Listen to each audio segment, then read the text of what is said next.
Em 1894, Charles Miller chegava da Inglaterra trazendo 2 bolas de futebol e uma novidade, o esporte que se tornaria a grande paixão dos brasileiros. Alguns anos depois, no início do século XX, era a vez de Blumenau conhecer e se render ao futebol. Para quem pensa que a cidade não tem tradição no futebol profissional, a história mostra exatamente o contrário. A primeira partida em Blumenau, com equipe organizada, aconteceu no dia 21 de março de 1911, contra um grupo de alemães, tendo por local o pasto do Hotel Hollitz, hoje Grande Hotel Blumenau. A história não registrou o placar da partida, mas sabe-se que foi vencido pelo time alemão. Logo em seguida, o futebol se profissionalizou. As mais tradicionais equipes da cidade foram o Grêmio Esportivo Olímpico, o Brasil Futebol Clube e o Amazonas Esporte Clube, além da Sociedade Desportiva Vasto Verde e do Guarani Esporte Clube. Estas equipes disputavam o campeonato municipal e os torneios regionais. A história conta que na tradicional rivalidade entre equipes do interior do estado contra times da capital, o Amazonas foi o primeiro a vencer um selecionado de Florianópolis. O placar foi de 2-1 para o Amazonas. Marcaram Leopoldo Cirilo e Nena Poli, este considerado o melhor jogador da história do Amazonas.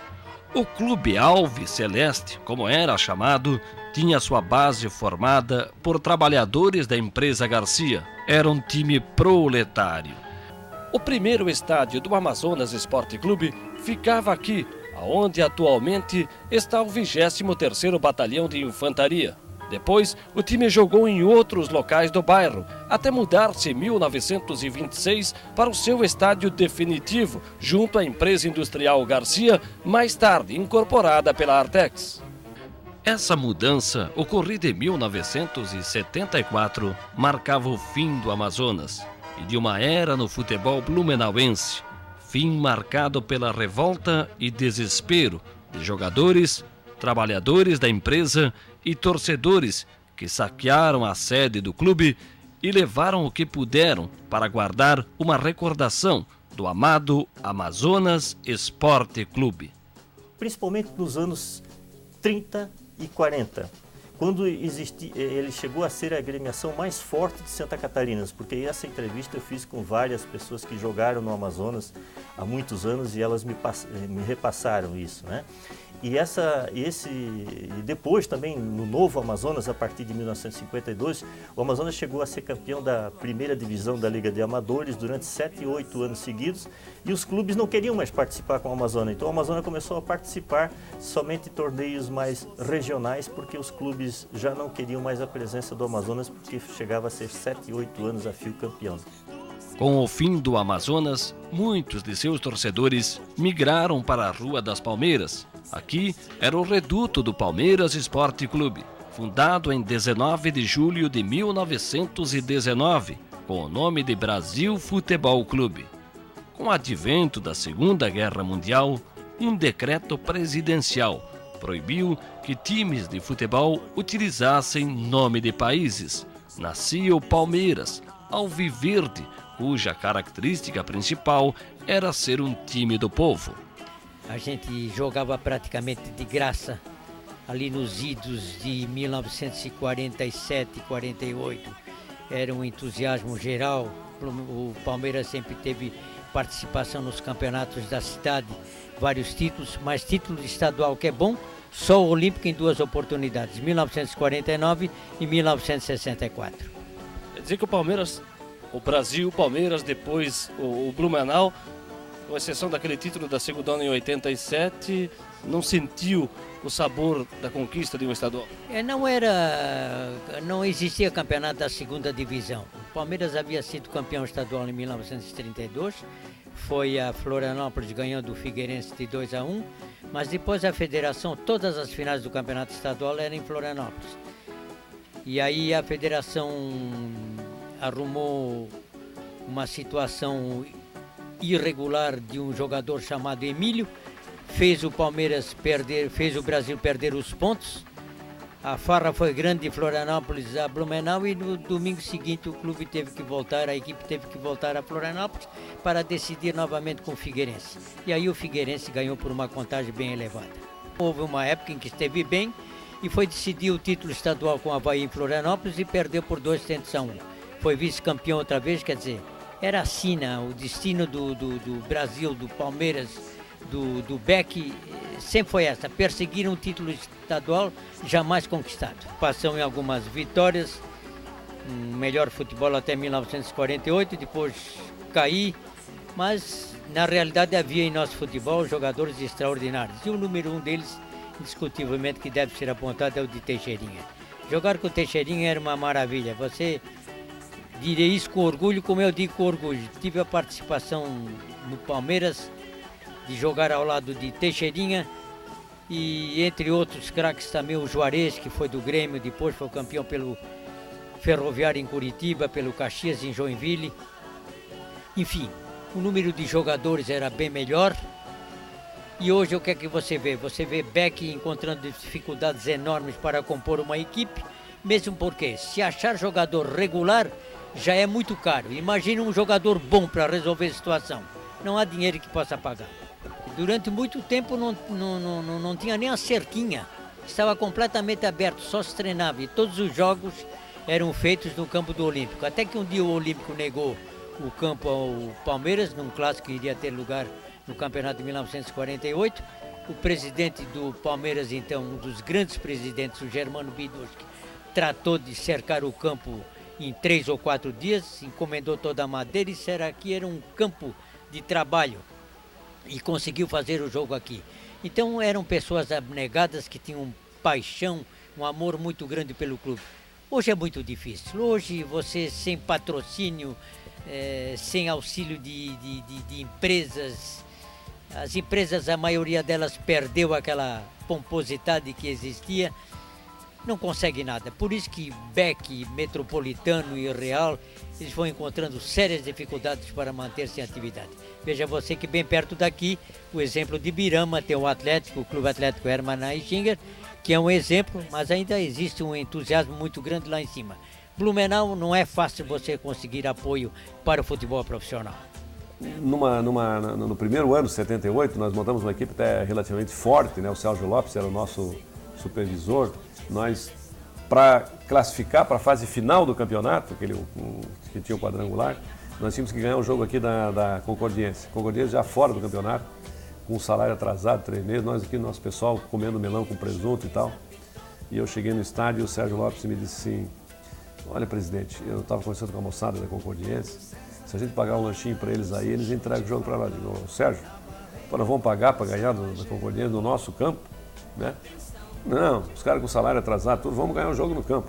Perdemos de 2-1. E ficamos de fora no final do campeonato em 78. É uma sina essa do clube, né? Então, sofredor, né? Em 1980, o Palmeiras mudava mais uma vez de nome. Como o único clube profissional em atividade nesta época, buscava unir a comunidade em torno de um só clube, que representasse a cidade e todos os seus torcedores. Nascia aí o Blumenau Esporte Clube, que adotou as cores verde, branco e grená. O Palmeiras ele estava numa situação muito difícil, né? E o futebol em Blumenau estava muito difícil, né? Um número muito baixo de torcedores, a motivação muito baixa. Então nós nos reunimos, os 3 que tiveram essa composição fui eu, né? Foi o Arninho Birger e o Júlio Probst. E começamos a reunir com os empresários de Blumenau, com as grandes empresas.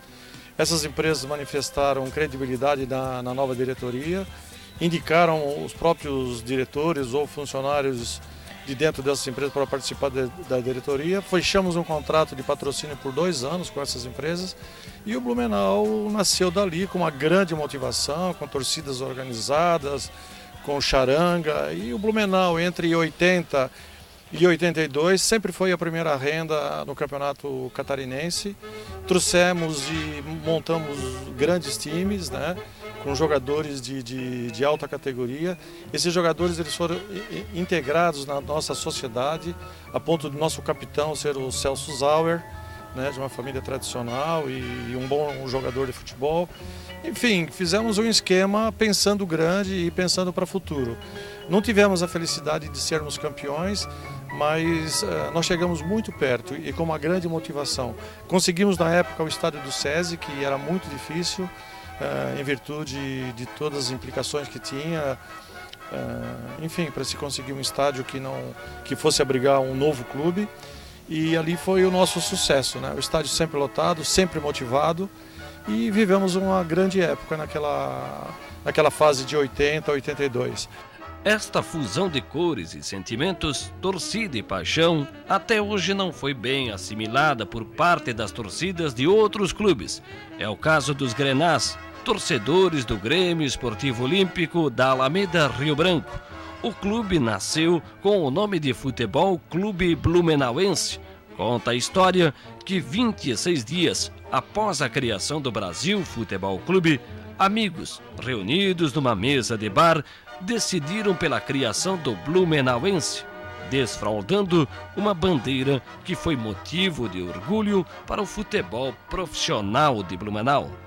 O Grêmio Esportivo Olímpico foi o único clube de Blumenau a conquistar o Campeonato Catarinense de Futebol, fato que aconteceu em 1949. O início do Campeonato Estadual, que tiramos invicto, foi o Atlético de São Francisco. Aqui ganhamos de 4-0, eu fiz 4 gols naquele dia. E lá ganhamos de 3-2. Depois com a União com o Atlético de São Francisco, 4-1 e 4-2. Depois com a União da Vitória, né, ganhamos aqui de 5-2 e lá de 5-1. E aí a final, evidentemente, com o Avaí, o esquadrão do Avaí naquela época, que eu joguei em 1944 por eles também, evidente, e em 45 foi Figueirense e joguei 5 anos no Figueirense.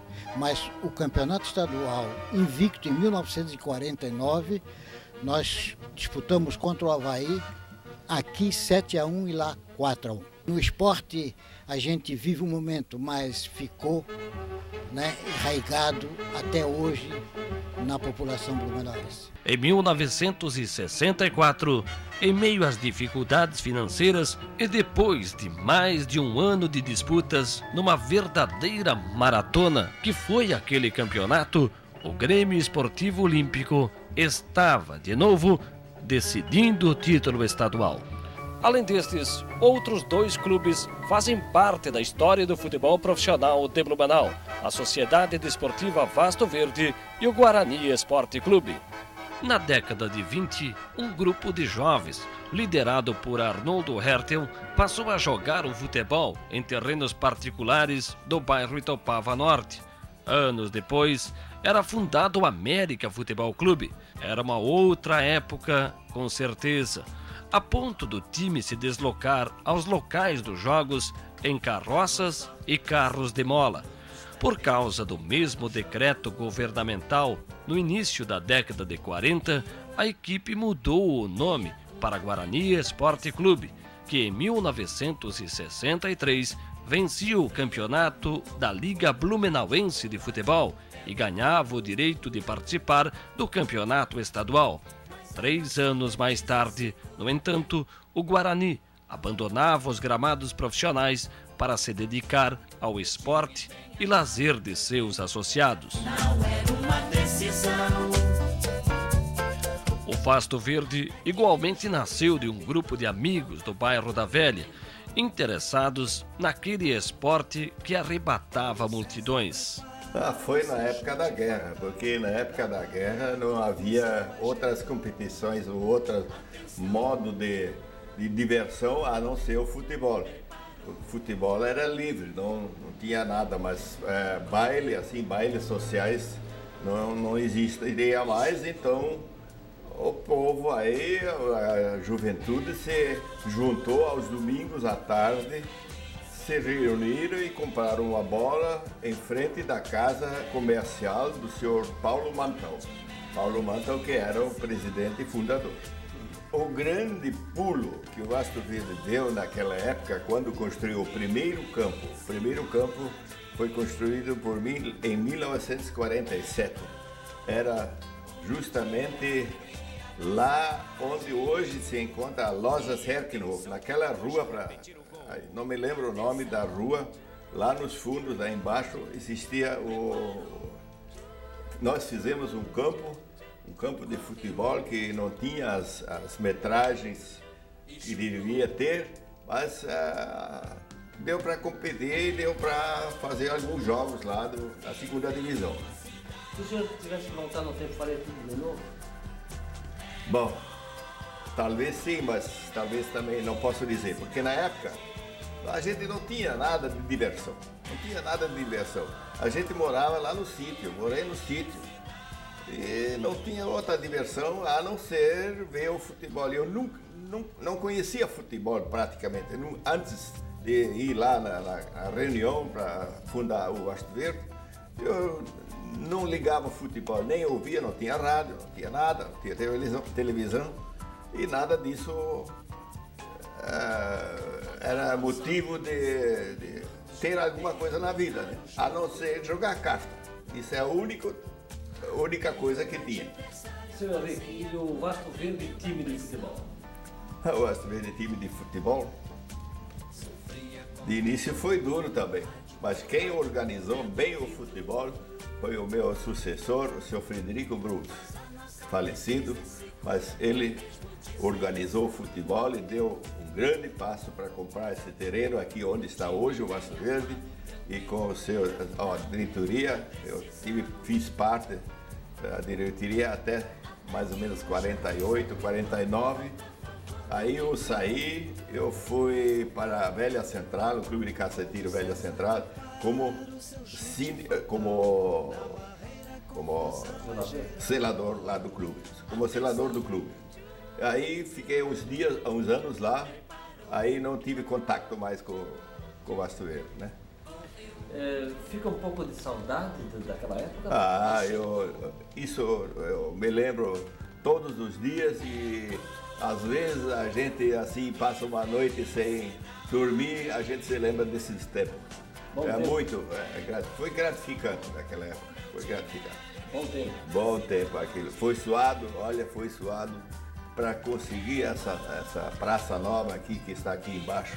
E também aquela antiga, antes de vir aqui aqui na Rua João Pessoa. Olha, se não tivesse o apoio aí de todos os meus dos associados, todos do Vasco Verde, aquilo naquela época era amor à camisa. O futebol, como conhecemos, nascido na Inglaterra no final do século XIX e que conquistou os brasileiros a ponto de sermos chamados o país do futebol, fez muito sucesso também aqui em Blumenau. Essa história continua, pois vemos equipes sendo montadas para disputar os campeonatos estaduais a cada ano, mas a glória de um passado vitorioso continua restrita a algumas bandeiras que construíram a história do futebol profissional de Blumenau.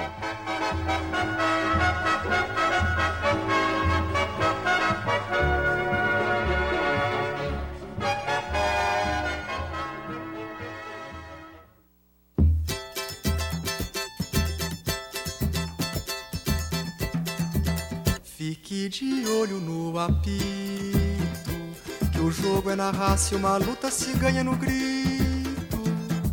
E se o juiz apelar, não deixe barato, ele é igual a você e não pode roubar.